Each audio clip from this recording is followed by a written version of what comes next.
I always loved school, but I always loved taking things apart. So I always had a sense that I was going to go into science and engineering.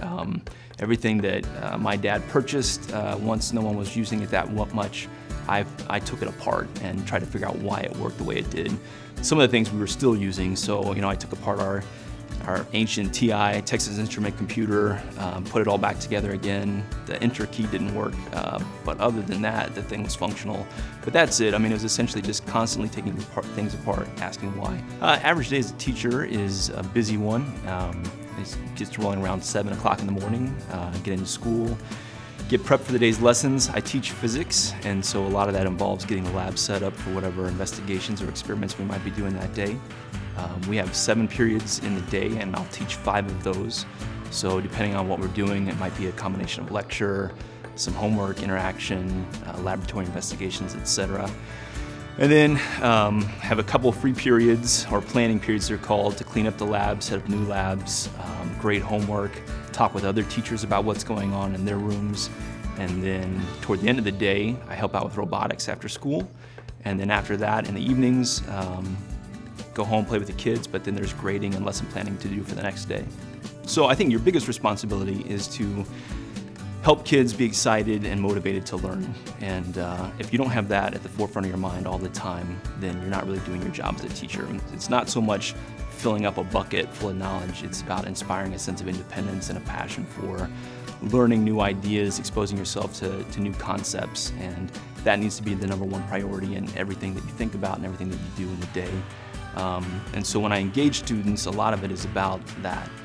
How do I, looking at this individual student, get them excited about the idea of learning science? I still love school because I still love learning, and I learn a lot from my students. And so engaging my students and learning from them is probably my favorite part of my job.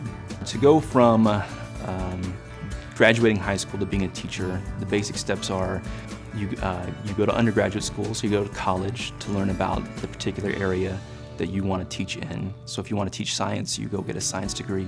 If you want to teach history, you go get a history degree. And then once you've done that, you enter into graduate studies to get your master's degree.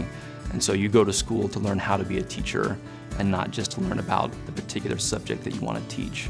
And so that involves going to a whole set of other classes where they teach you about young people, they teach you about good teaching, and they help you understand and learn what are effective ways to help students learn in the classroom. What I learned most in junior high and high school that was important to my career is that I really love learning. And so, again, to be a teacher, that has to be one of your #1 passions, is to love learning. And then I also like to help people.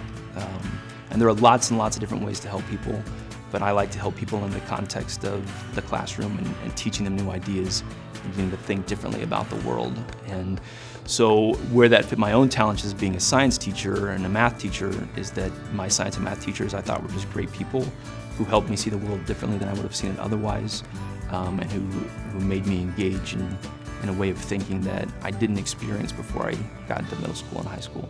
Talk to your teachers about what they really like about their job, and to see what really excites them, because you may not always see in the classroom what they most like about what they're doing.